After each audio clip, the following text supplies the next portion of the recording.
What's up, everybody? I hope your week's been great. Welcome to another podcast episode today. Today's topic is Eagles. If you're not a Philadelphia Eagles fan, tune in anyway, because I know your team is going through free agency like everybody else's. Like I said, I hope your week has been great and you enjoy your weekend. I got some good plans coming up. I got a pro football tryout tomorrow, and I'll let you guys know in the next podcast if I made the team or not. So let's dive right into this Eagles podcast today. Obviously, we've been dealing with a lot of problems at the running back position.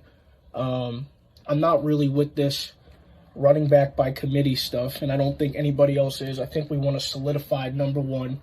I know you guys want to keep talking about, we need to give Miles Sanders the football. We need Miles Sanders. To be quite honest with you, I think Miles Sanders has run his course. In 2021, his stats right here, he's had 137 attempts, and some of that was coaching.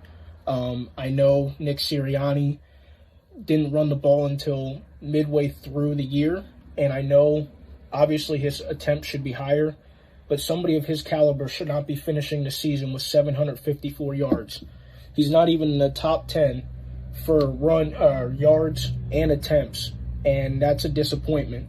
This is not okay, and if you accept this, regardless of coaching or not, I don't know what to tell you except you really don't know football.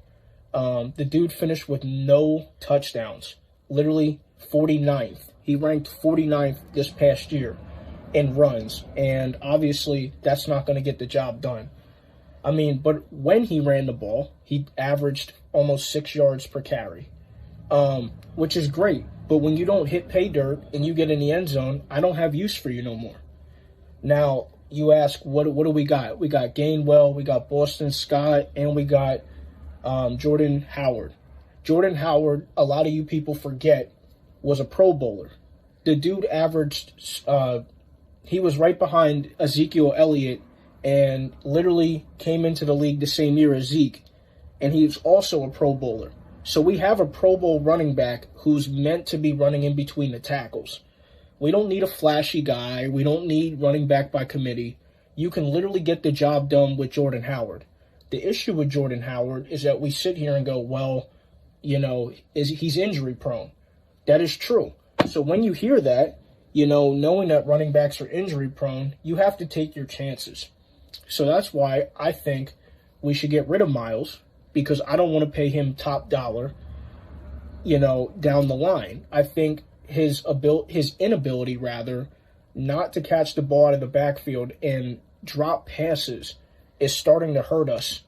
And I don't think that it's worth our time anymore if we can't have a 4-down back, not 3-down back, 4-down back, where you can have them for every single snap. And we can't. We can't rely on Miles Sanders to literally catch a ball out the backfield. It's been floated around that Christian McCaffrey is going to be on the trading block. I think we should really look into that.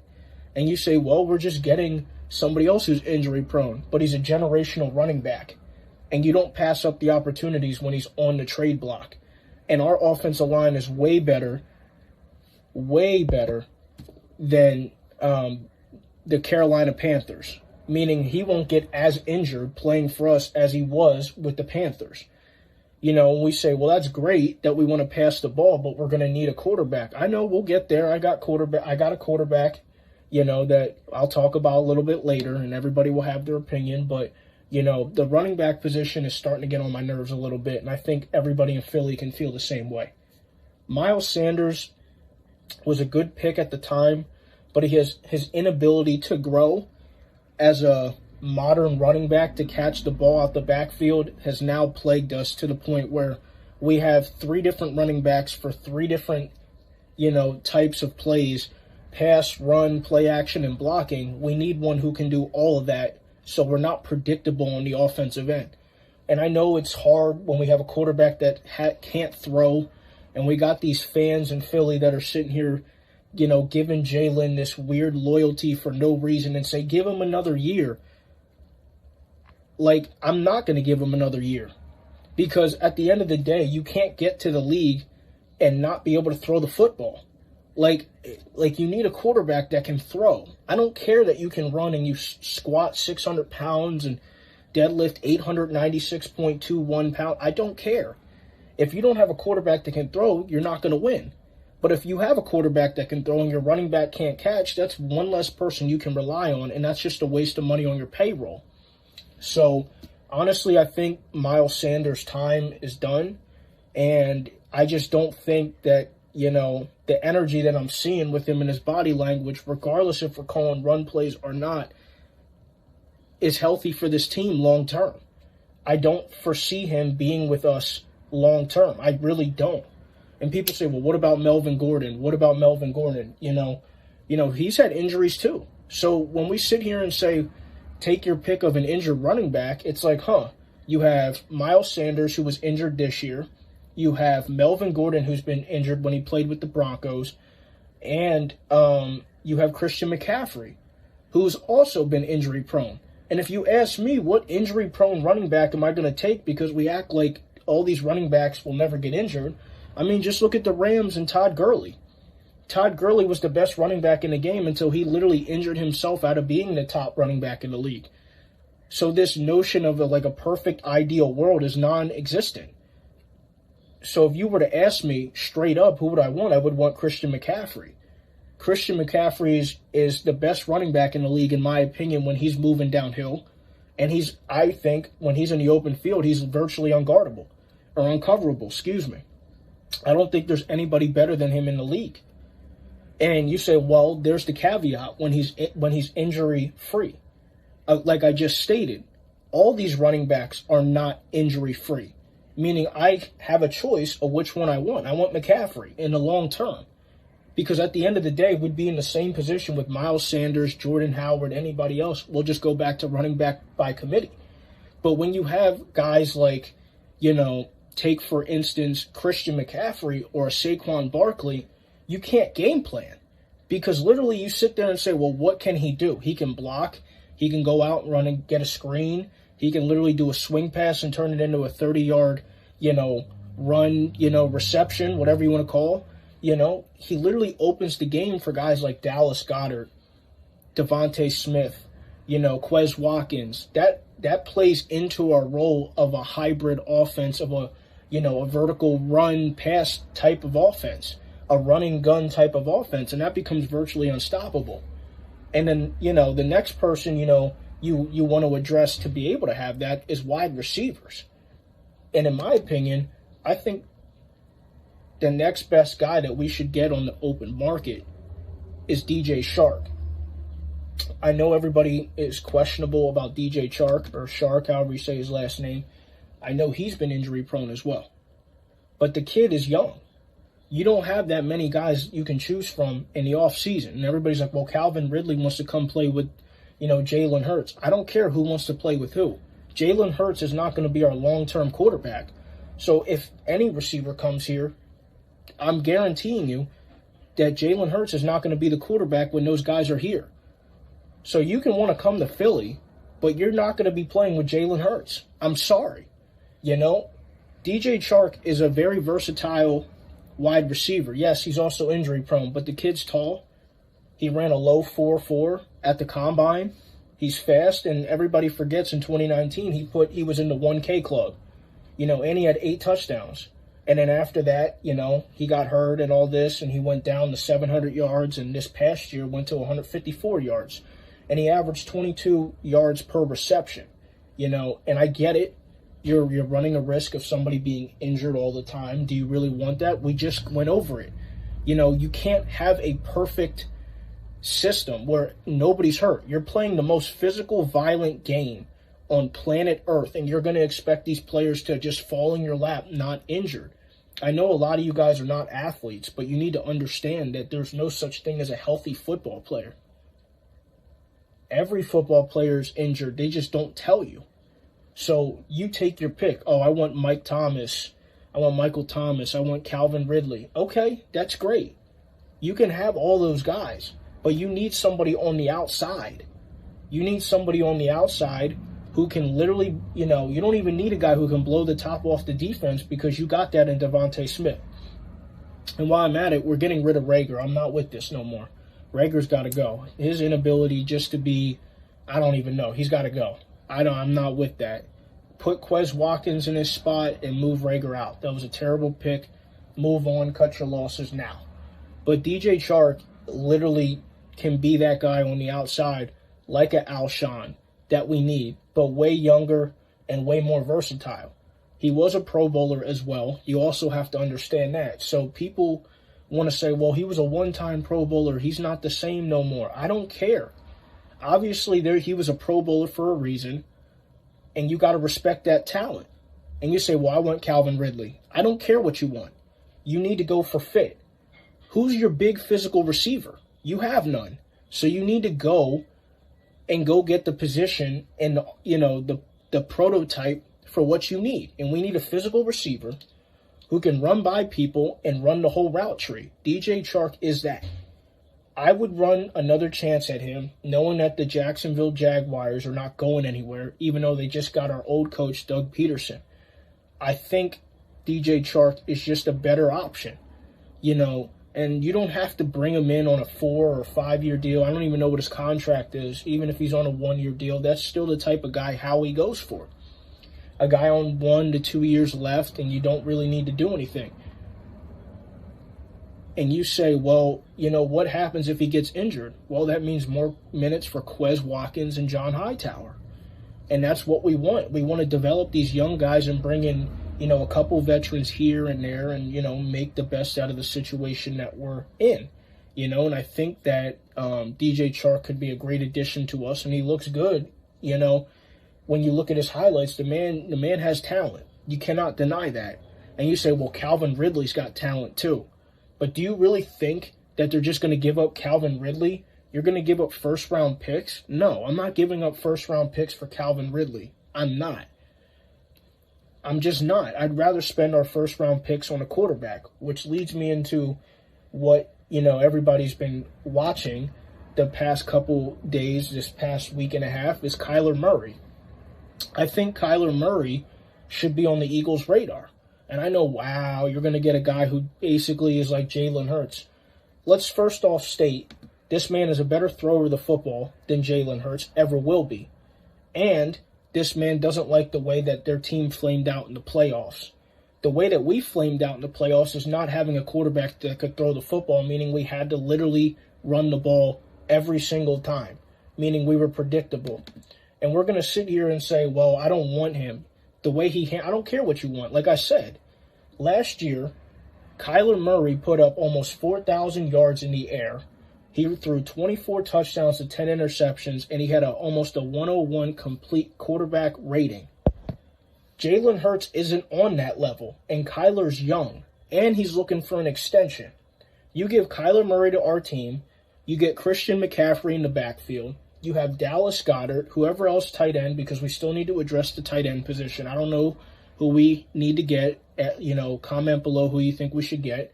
Hayden Hurst is a free agent this year. I don't know how we would want to go get Hayden, but, that'd be a good number 2 for Dallas. I don't know. I think personally Mike Gesicki from the Dolphins would be a better fit. Him and Dallas are a year apart. And those two would be a really good 1-2 punch in a 12 personnel package. Run 1 running back, a 2 tight end personnel, and they could dominate. Dallas Goedert was the 3rd highest ranked tight end in the league. There's a reason for that. So whoever you bring in is just going to take more pressure off of him, making him shine. But, we can't throw him the ball if we don't have a quarterback that can't throw, or he's too scared to throw and always runs out the pocket. And I think Kyler Murray's the perfect fit. Now, you're saying, well, what can we do? Does he want to leave? Blah, blah, blah. Is it going to work out? I don't think so. I think the bridge is burnt. And if you have an option to sign this man to an extension, a long-term deal as your quarterback, you do it. I think that's a no-brainer. And we have talented pieces, and hopefully Jason Kelce returns. But Kyler Murray with our offensive line would be pretty much unstoppable. You don't even have to get into the defensive logistics of the team to even go, well, how is our defense going to hold up? Don't even worry about it. Because if Kyler Murray, which most of you forget is a dual sport athlete, the dude plays baseball and he plays football, which allows him to literally throw the football down the field at 5'11", like any other quarterback in the league. And Jalen Hurts has been in the league for, has been a quarterback, for like the longest time ever, and he deadlifts 600 pounds but can't throw the ball 45 yards down the field without making it look like a floater, And everybody's like, just give him time, give him time. If you have an option to get a quarterback that is ready to move on from a different team, and he's either a year or two older than Jalen Hurts and can be the franchise quarterback, you take that chance. Which also leads me into the Russell Wilson debate. Would I use a 2 first-round picks and a player or so to go get Russell Wilson? Absolutely. We just saw what Matthew Stafford and the Rams just did. Why can't that be Philly? Everybody is so gung-ho on, Jalen Hurts that we want to sit here and go, well, Jalen Hurts deserves another chance. For what? Why does he deserve another chance? He literally, so we can see the same exact thing. Oh, well, give him a chance. Well, Jalen Hurts is injury-prone too. He's hurt his ankle twice now, and he walked off the last game in the playoffs with a boot on. Why is that? His inability to throw the ball, and he runs down the field, and he has to run all these QB powers and ISOs because he's not developed as a quarterback. So he's already injury-prone, and his greatest quote-unquote asset are his legs. And he's already gotten injured in his legs. And we're going to sit here and say, give him another chance. Well, when he gets under pressure and he has to run out of the pocket, he's already a liability to us injury-wise. Kyler Murray can run, but he can pass as well. So he doesn't have to rely on his mobility, or Russell Wilson for that matter. If we want to go, what's the ultimate finished product? Russell Wilson. He has mobility, but he can stand in the pocket and throw, meaning his legs are never a liability. And we're sitting here going, well, Jalen deserves another chance. What, to be a quarterback who's going to get hurt again running out of the pocket? Oh, give him another chance. There's no reason to. We have other options. We need to go exercise that, and he needs a role model to look at. Kyler's better than him, and so is Russell Wilson. He needs more time to develop, and it's not going to happen in a year-by-year basis. He's going to need 3 or 4 more years to fully develop into the quarterback we need him to be. So he needs to have somebody else who's better than him come in here and show him how it's done. And Russell Wilson and Kyler Murray are both that. And I think that we could be literally, shooting ourselves, no pun intended, in the foot by giving not me, but most of you Philly fans, giving freaking freaking Jalen Hurts this undying loyalty for no reason. He hasn't done anything. Oh, I like his attitude. He works out hard. I would hope so. He's a football player. It's his job. But when it comes to wins and losses, we can't win with him in the playoffs, and we just seen it. I don't think that's our long-term solution. I think Kyler Murray might be what we need. But we want to sit here and keep, sitting on our hands saying, how he better not. He better not. I hope he does. Because a lot of you are not football players or never played football, and you guys are fans, which is okay, but we want to sit here and make, assumptions about players, and we don't want him, we want Jalen. Stop it. Just stop. Stop. Just please stop. It's about winning championships at the end of the day. If Daryl Morey didn't want to win championships, he would have never got James Harden. Howie Roseman is in the same position Daryl Morey was in. Time to cash in now. You capitalize on the team you have now.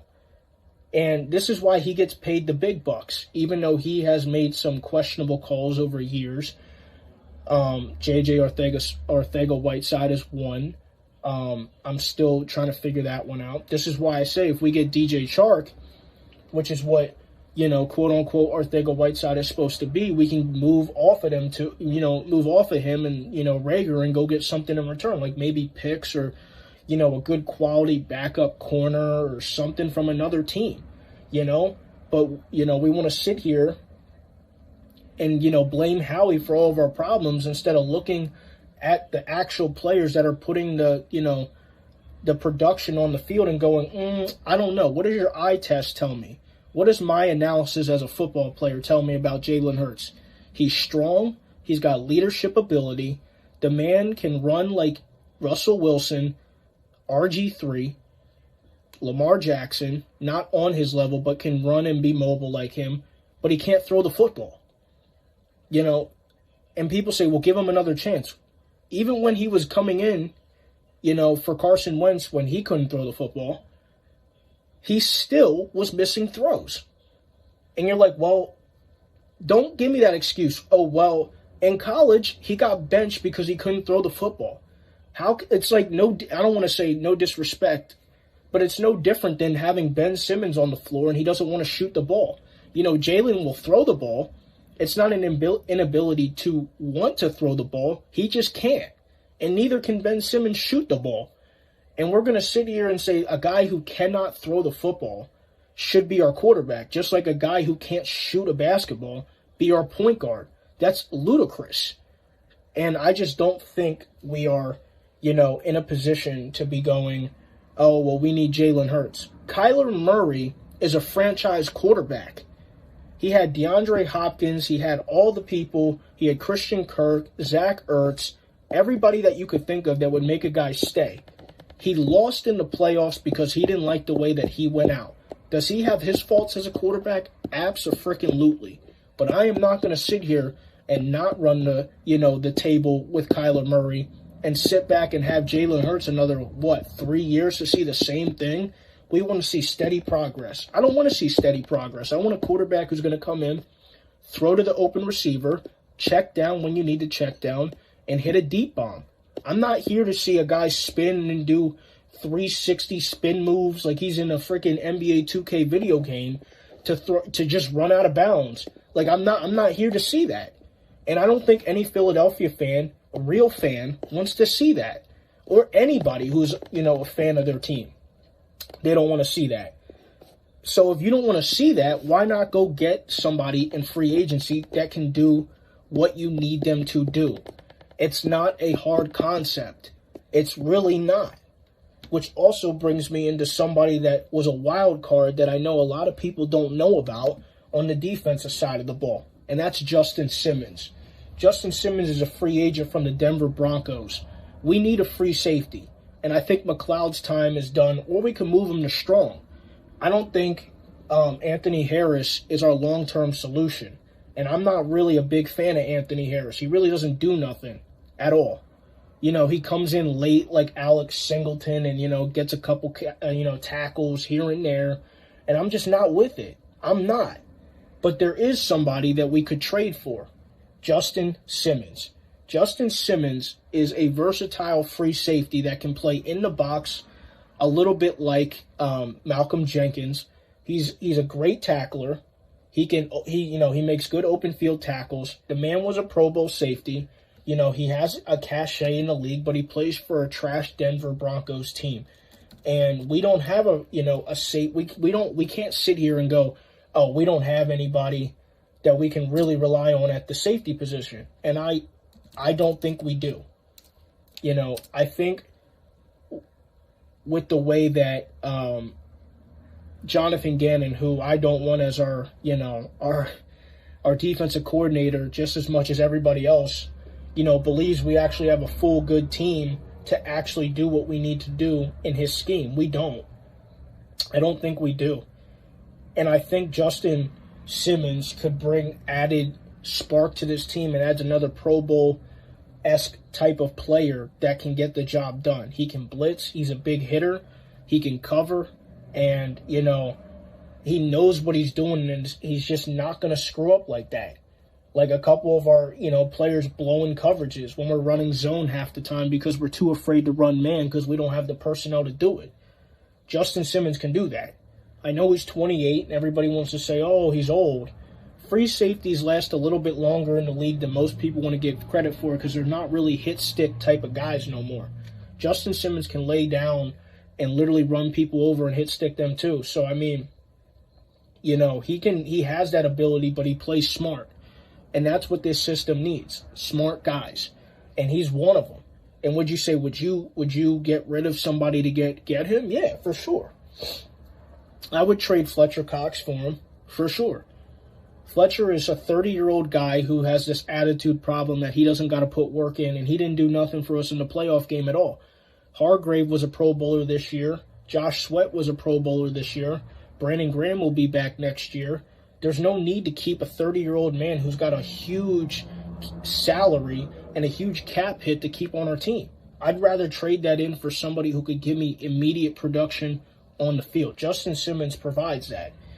Justin Simmons can add experience in the meeting rooms for defensive players that don't know, what it takes to be a Pro Bowler in the league, as well as Rodney McLeod. Those two together with their defensive hybridness on the field to be all over the field is another great addition that I could see, and people want to say, nah, I'm just not with it. That's fine. Everybody's got their opinion.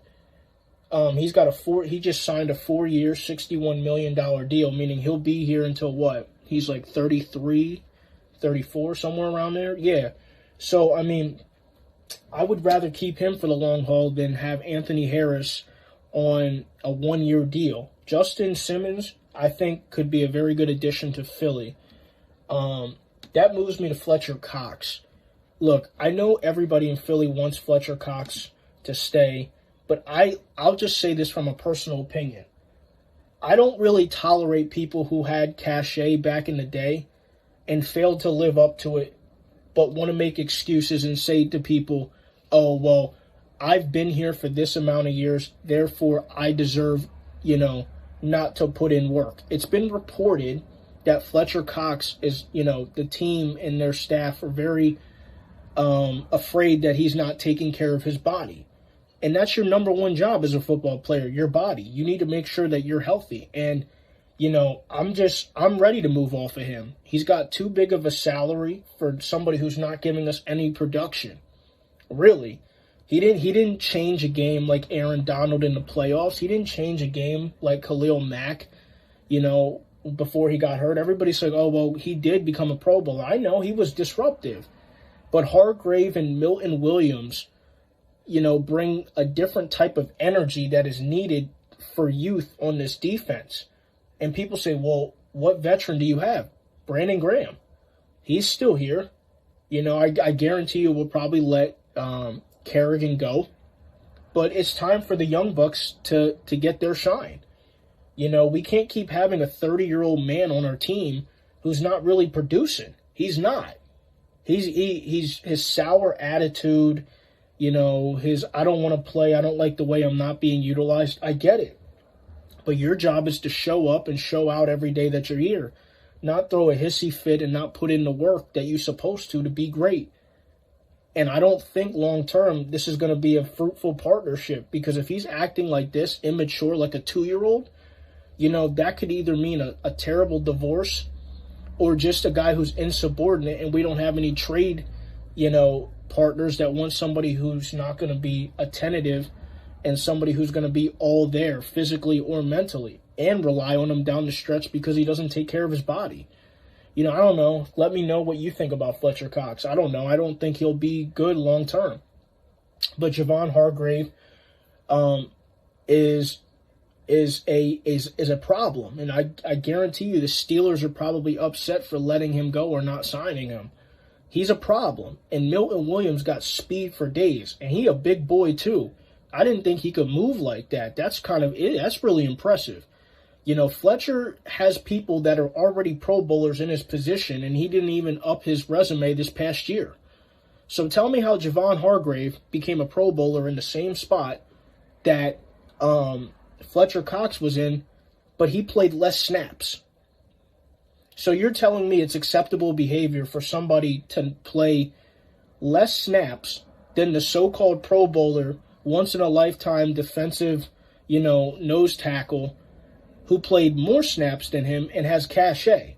You think that's acceptable? I don't. If defense is one of those positions, me as a linebacker in playing football, I don't tolerate defensive linemen who don't do their job or just don't want to do what they need to do. And then the fact that the backups put in more work and do more, that's not okay. That's great because I have people to rely on. But if I can't rely on my all-star or Pro Bowl big man, then what's the point of having him on my team? There isn't any. And I just don't think he's going to be good for us long-term. I really don't. And I think we need to really honestly think to ourselves, is this the best thing we need? And I know, obviously, the first thing we need to do is talk about the quarterback position. I know we need wide receivers. I know we need another running back. I know. And our corners, I get it. We have a lot. But there's people that are making money on this team that don't need to be on this team no more. And you can't go anywhere if you don't have a quarterback. So knowing that, I think we have to address some elephants in the room at the quarterback position, defensive position. Obviously, I gave my input. Let me know what you guys think down below for, potential free agents. I'm always open to discussion. Comment down below who you think we should get, who we should release, who we should keep. Let me know. Wish me luck tomorrow. I got a pro football tryout, and I'm really excited. This is a big opportunity for me. I'm going to be, in an opportunity to be a professional arena football player. Most people never get to be in that position, and God has blessed me to be in that situation. So I'm very excited. So I'll let you know in the next podcast if obviously I make it or not. Like I said, let me know down below what you guys think, and enjoy your weekend. Watch the All-Star break, watch the All-Star game, and get ready for them Sixers and James Harden and Joel Embiid partnership. Until next time, peace.